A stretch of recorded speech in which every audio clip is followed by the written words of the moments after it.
அகில மீடியா நேயர்களுக்கு வணக்கம். இன்றைய உலகத்தின் முக்கிய செய்திகள். முதலில் தலைப்புச் செய்திகள். ஹிஸ்புல்லா தளங்களின் மீது மீண்டும் இஸ்ரேல் தாக்குதல். சூடானில் ட்ரோன் தாக்குதல், 114 பேர் உயிரிழப்பு. இந்தோனேசியாவில் தீ விபத்து, 17 பேர் உயிரிழப்பு. ஜப்பானை தாக்கிய சுனாமி. மியான்மரில் வான்வெளி தாக்குதல் நடத்திய ராணுவம், 18 பேர் பலி. ஆப்கானில் ஒரே நாளில் 2 முறை நிலநடுக்கம். மொசாட் தலைமையகம் மீதான ஈரான் தாக்குதலில் 36 பேர் உயிரிழப்பு. ரஷ்யாவில் கனரக போக்குவரத்து விமானம் விபத்து. முக்கிய இலக்குகளை குறிவைத்த ஈரான். அமெரிக்க கப்பல்களை தாக்குவோம் எச்சரிக்கை. உலக தலைவர்களுடன் நல்ல உறவு உள்ளது, இஸ்ரேல் பிரதமர் தெரிவிப்பு. தொடர்பான விரிவான செய்திகள். லெபனானில் ஹிஸ்புல்லா படைகளின் பயிற்சி முகாம் உள்ளிட்ட கட்டமைப்புகளின் மீது வான்வெளி தாக்குதல் நடத்தியதாக இஸ்ரேல் ராணுவம் அறிவித்துள்ளது. லெபனானின் தெற்கு மாகாணங்களில் அமைந்துள்ள ஹிஸ்புல்லா படையின் பயிற்சி முகாம், இராணுவ கட்டமைப்புகள் மற்றும் ஏவுதளத்தின் மீது இன்று வான்வெளி தாக்குதல் நடத்தியதாக இஸ்ரேல் ராணுவம் அறிவித்துள்ளது. இதுகுறித்து இஸ்ரேல் ராணுவம் வெளியிட்ட அறிக்கையில், இஸ்ரேல் மற்றும் லெபனான் இடையிலான ஒத்துழைப்புகளை முறித்து இஸ்ரேல் மீது தாக்குதல் நடத்தும் நோக்கில் ஹிஸ்புல்லா படைகள் பயிற்சி மேற்கொண்ட இடங்களை குறிவைத்து தாக்குதல் நடத்தியதாக கூறப்பட்டுள்ளது. முன்னதாக லெபனானின் ஹிஸ்புல்லா படைகளுக்கும் இஸ்ரேல் அரசுக்கும் இடையில் கடந்த 2024ஆம் ஆண்டு போர் நிறுத்தம் கொண்டுவரப்பட்டது. இருப்பினும் லெபனானின் தெற்கு மாகாணத்தில் 5 வெவ்வேறு பகுதிகளில் இருந்து இஸ்ரேலின் இராணுவ படைகள் இதுவரை வெளியேற்றப்படவில்லை என கூறப்படுகிறது. இந்த நிலையில் ஹிஸ்புல்லா படைகளை குறிவைத்து இஸ்ரேல் இராணுவம் அவ்வப்போது லெபனானை தாக்குதல் நடத்தி வருவது குறிப்பிடத்தக்கது. சூடானின் ஹோர்டோபான் மாகாணத்தின் தலோக்கி நகரில் RSF படை நடத்திய ட்ரோன் தாக்குதலில் உயிரிழந்தோரின் எண்ணிக்கை உயர்வடைந்துள்ளதாக தெரிவிக்கப்பட்டுள்ளது. இந்த தாக்குதலில் 63 குழந்தைகள், மருத்துவ பணியாளர்கள் உட்பட 114 பேர் உயிரிழந்துள்ளதாக உலக சுகாதார அமைப்பு தெரிவித்துள்ளது. இது அப்பட்டமான மனித உரிமை மீறல் என கண்டனம் தெரிவித்துள்ள உலக சுகாதார அமைப்பு, சூடானில் வன்முறையை முடிவுக்கு கொண்டுவரவும் சுகாதாரம் உட்பட மனிதாபிமான உதவிகளை அதிகரிக்கவும் உலக நாடுகளை வலியுறுத்தியுள்ளது. இந்தோனேசியாவில் அலுவலக கட்டிடம் ஒன்றில் ஏற்பட்ட தீ விபத்தில் சிக்கி 17 பேர் உயிரிழந்துள்ளதாக தெரிவிக்கப்பட்டுள்ளது. இந்தோனேசிய தலைநகர் ஜகர்த்தாவில் அமைந்துள்ள 7 அடுக்குமாடி அலுவலக கட்டிடம் ஒன்றில் இன்று திடீரென தீ விபத்து ஏற்பட்டுள்ளது. இதனைத் தொடர்ந்து தகவல் அறிந்து சம்பவ இடத்துக்கு விரைந்த இந்தோனேசிய தீயணைப்படையினர் தீயினை அணைக்க போராடி வந்தனர். இந்த நிலையில் தீ விபத்தில் அலுவலகத்தில் பணியில் ஈடுபட்டிருந்த சுமார் 17 பேர் உயிரிழந்துள்ளதாக தெரிவிக்கப்பட்டுள்ளது. இத்துடன் படுகாயமடைந்தவர்கள் மீட்கப்பட்டு வைத்தியசாலையில் சிகிச்சைக்காக அனுமதிக்கப்பட்டுள்ளனர். இருப்பினும் இந்த விபத்து குறித்த முழுமையான தகவல்கள் இதுவரை வெளியிடப்படவில்லை. ஜப்பானின் வடக்கு கடற்கரையில் 7.6 ரிக்டர் அளவிலான நிலநடுக்கம் ஏற்பட்டதன் விளைவாக 40 சென்டிமீட்டர் உயரமான சுனாமி அலைகள் உருவானதாக சர்வதேச ஊடகங்கள் செய்தி வெளியிட்டுள்ளன. இந்த சுனாமி அலைகள் ஹொக்கைடோ மாகாணத்தில் உள்ள உரகாவா நகரத்தையும் அமோரி மாகாணத்தில் உள்ள முட்சு ஒகவாரா துறைமுகத்தையும் தாக்கியதாக அதிகாரிகள் குறிப்பிட்டனர்.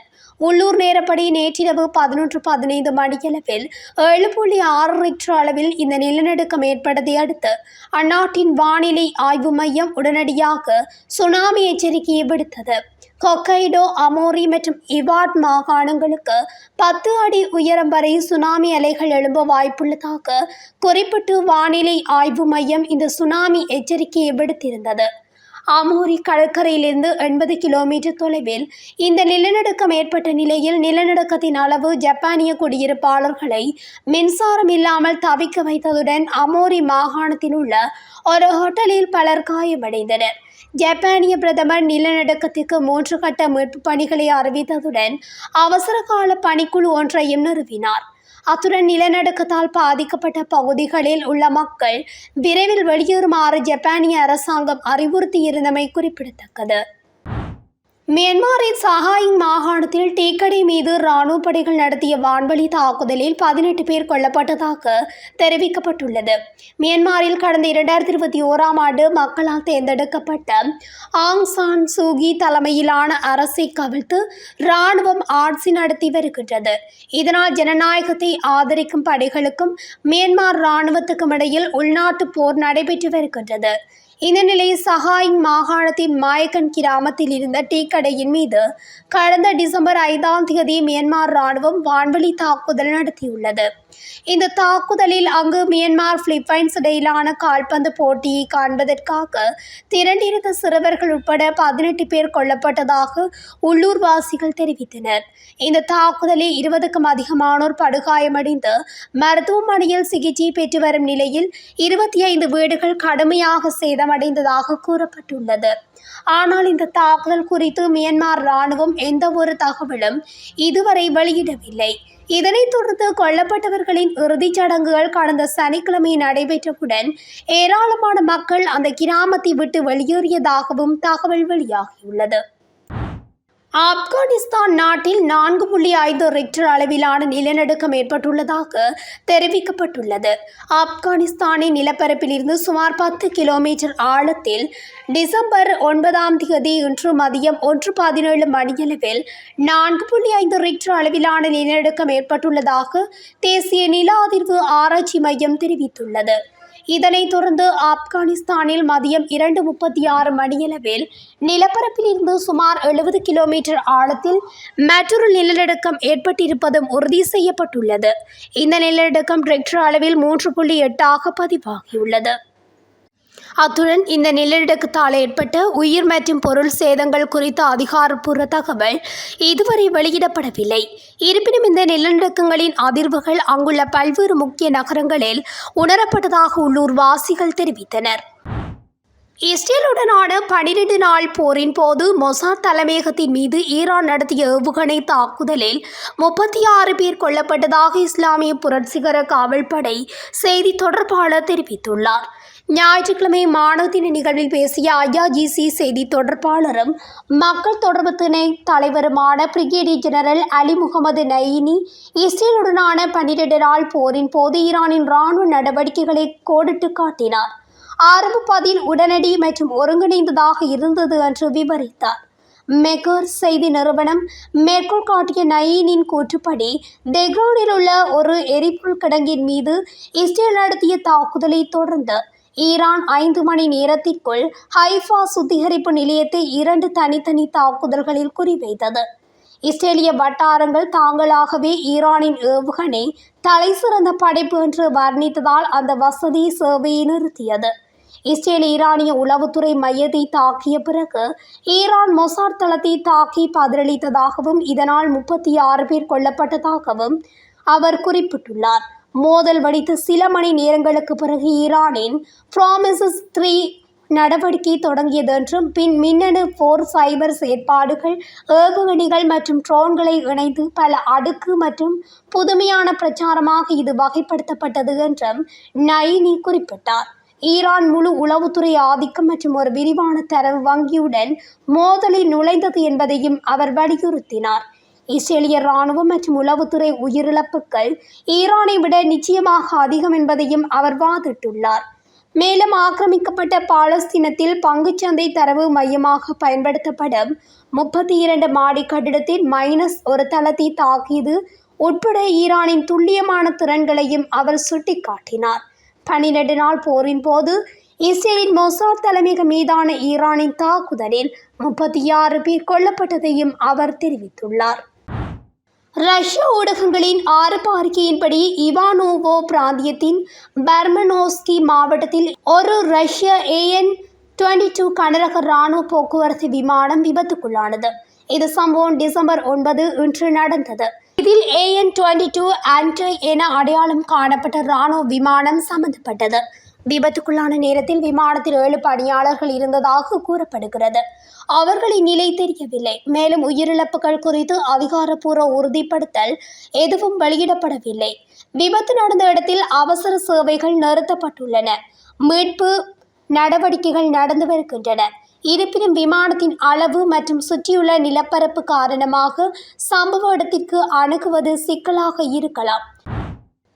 ஈரானின் IRGC பல ஆண்டுகளில் அதன் மிகப்பெரிய இராணுவ பயிற்சிகளில் ஒன்றை நடத்தியுள்ளது. பாரசீக வளைகுடா முழுவதும் வழிகாட்டப்பட்ட வான் பாதுகாப்பு அமைப்புகள், ட்ரோன்கள் மற்றும் நீண்ட தூர ஏவுகணைகளை ஒருங்கிணைத்து அமெரிக்கா மேற்குலக நாடுகளுக்கு கடுமையான எச்சரிக்கைகளை அனுப்பியுள்ளது. டிசம்பர் தொடக்கத்தில் ஈரானின் இஸ்லாமிய புரட்சிகர காவல்படை கடற்படை பாரசீக வளைகுடா, ஹார்முஸ் ஜலசந்தி மற்றும் ஓமன் வளைகுடா முழுவதும் 2 நாள் இராணுவ பயிற்சியை நடத்தியுள்ளது.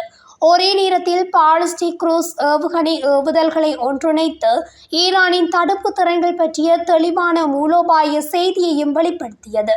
இந்த பயிற்சியின் போது ஈரான் அதன் சமீபத்திய கப்பல் வான் பாதுகாப்பு அமைப்புகளான நவாப், மஜித் மற்றும் மிசாக் ஆகியவற்றை மின்னணு போர் நிலைமைகளின் கீழ் செயல்படுத்தியது. அதிகாரப்பூர்வ தகவல்களின்படி AI ஆதரவு இலக்கு அங்கீகாரத்துடன் மேம்படுத்தப்பட்ட இந்த அமைப்புகள் வான்வழி மற்றும் கடல்சார் அச்சுறுத்தல்களை சில நொடிகளில் கண்டறிந்து ஈடுபடுத்தின.